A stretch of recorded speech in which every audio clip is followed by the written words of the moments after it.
Moving on to the assessment of the female GU and also the pregnant patient. There are anatomy and physiology review terminologies you'll need to be familiar with. With infants and adolescents, let's look at some growth and development changes. At birth, we have external genitalia are usually pretty engorged because of the presence of maternal estrogen, and also in the newborn period, in the newborn days, there could be a little dot of red on the baby's diaper for females. And sometimes it alarms parents and they get a little scared, but it has to do with the presence of maternal estrogen. So it usually just happens once or twice and then it's kind of done. At puberty, estrogen stimulates growth of cells in the reproductive tract and development of secondary sex characteristics like breast development and pubic hair. The first signs of puberty are breast and pubic hair development, and it varies by race and ethnicity.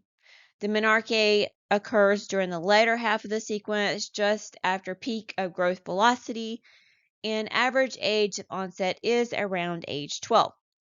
Obesity drives an earlier start.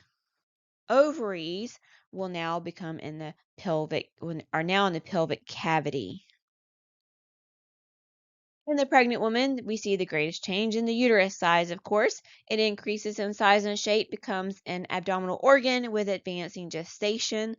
Increase in cervical and vaginal secretions are normal, and the pH becomes more acidic of the vaginal secretions.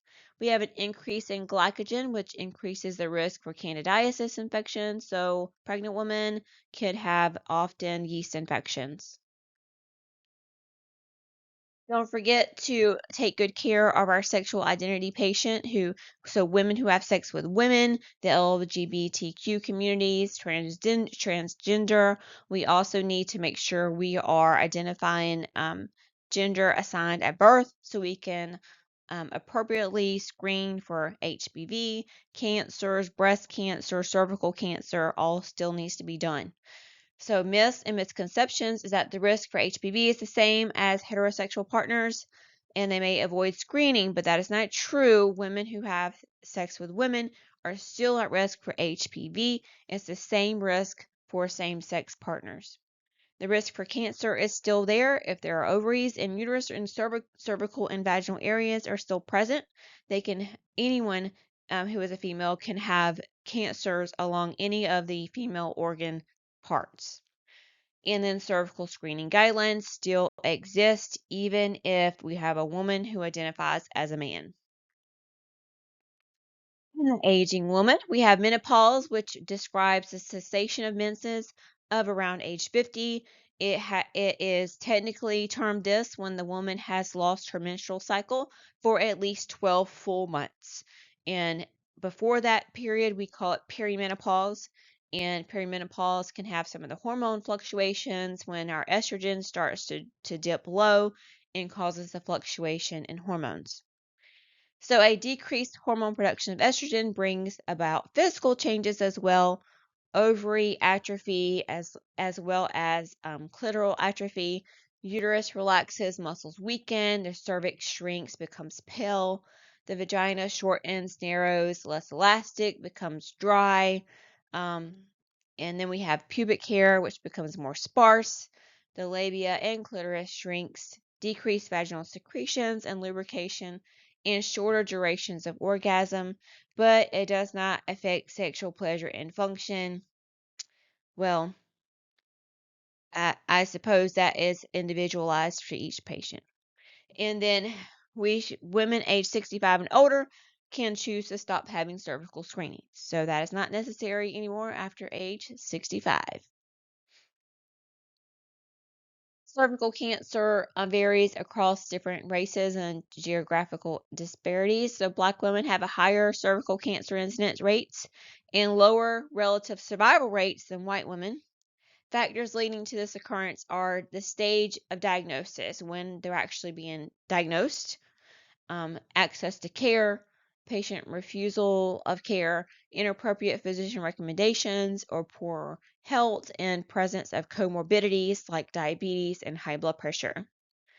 The HPV vaccine can prevent 90% of cancers, so that's why we say at around age 11, 12 is when we technically start having boys and girls to have 2 doses of HPV vaccine. We want them to have this vaccine by the time they're age 13 when sexual activity may begin. We do have to at least uh, um, acknowledge the female genital mutilation and cutting. That still is a social custom that is prevalent today in different countries within Africa, Asia, the Middle East, tribal groups in Australia, South America, and immigrant groups into Europe and North America. And we want to assess for this. Subjective data we will gather on our woman would be a menstrual history, any obstetric history, menopause symptoms, patient-centered care. We want to practice that. Acute pelvic pain, urinary, vaginal symptoms, past history, sexual activity, contraceptive use, and STD contacts. With the menstrual history, the normal onset of menstrual menstruation happens around age 12 and 13, every 28-day cycles, duration of 3 to 7 days. Clotting indicates a heavy flow or vaginal pooling. Dysmenorrhea is painful periods. Responds well to ibuprofen. For menstrual history, ask about the age at their first period, the date of their last menstrual cycle. Let's see, and if what kind of pain they may have. Do you have any other symptoms like bloating, breast tenderness, moodiness, impact on their ADLs, any spotting between periods? Menopause questions to ask. Have your periods slowed down or stopped?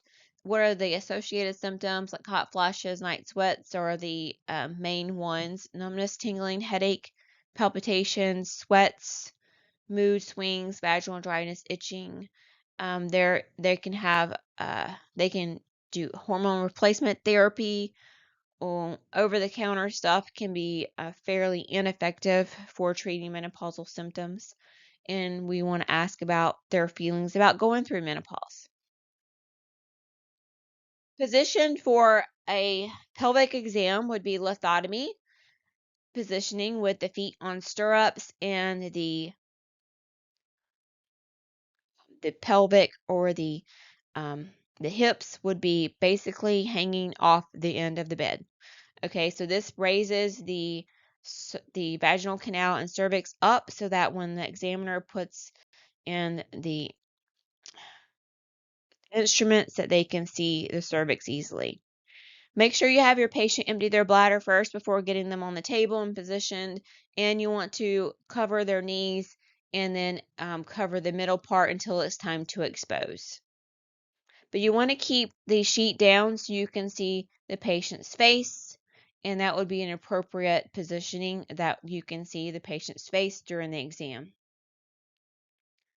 Pap smear test is a screening for cervical cancer, but it does not screen for endometrial or ovarian cancer.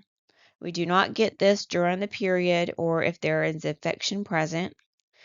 Tell the woman do not douche, have intercourse, or put anything in the vagina for 24 hours before collecting a specimen.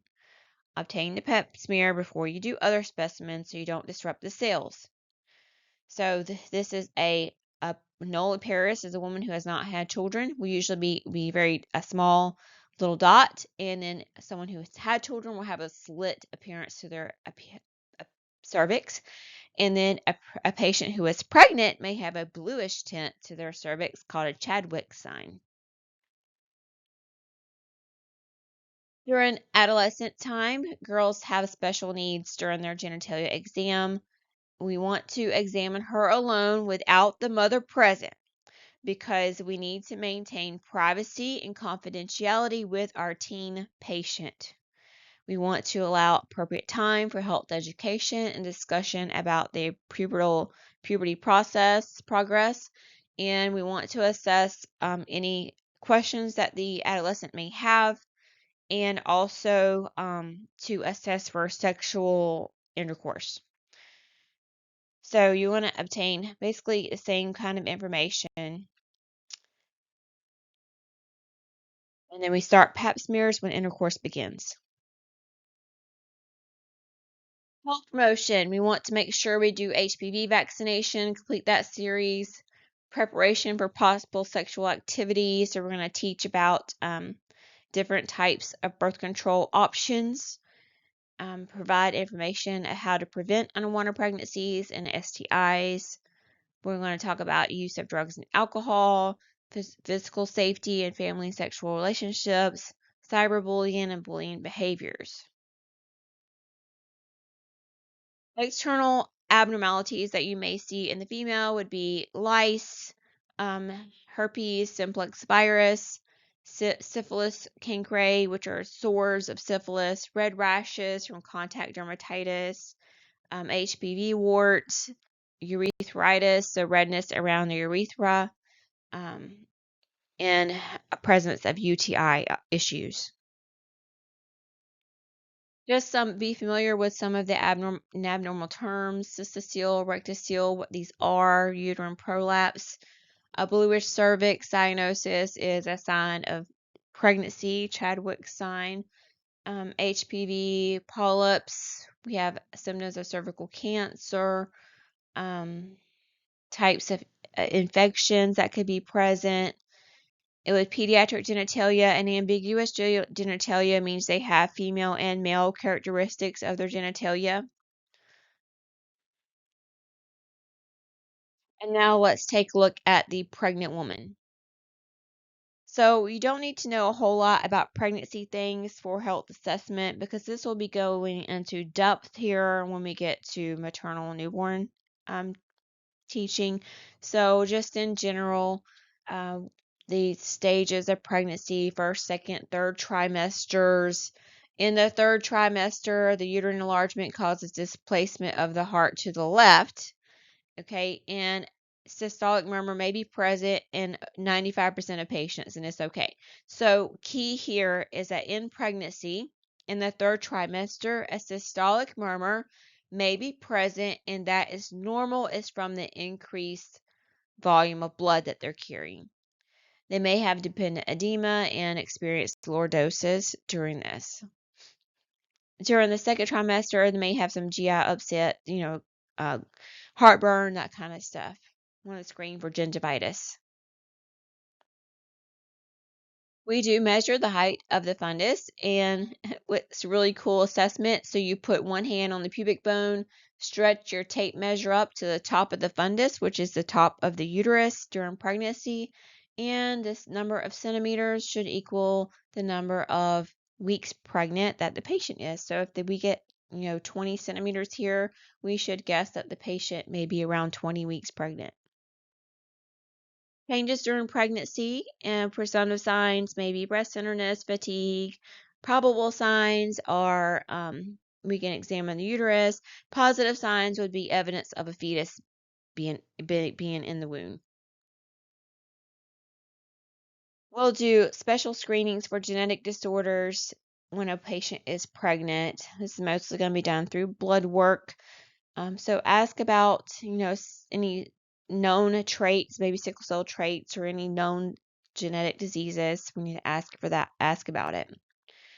We want to address obesity and maternal obesity. We want to screen for gestational diabetes. Ask about illicit drugs and alcohol during pregnancy. Ask about opioid use. Opioids and alcohol can cause neonatal abstinence syndrome, pretty increasing prevalence here in our country, characterized by poor feeding, jitteriness, so just a very irritable baby, unstable temperature, and could possibly have seizures. Monitor for abnormal signs during pregnancy. So here's where our assessment skills really come into play. We want to assess for preeclampsia, and that is basically high blood pressure during pregnancy, and it has to be taken very seriously and get it under control because it can lead to seizures. So we'll have symptoms of hypertension, brisk reflexes, so reflexes that are faster than 2 plus, a positive clonus, facial edema when they're over 20 weeks pregnant, protein in the urine, headaches, vision changes.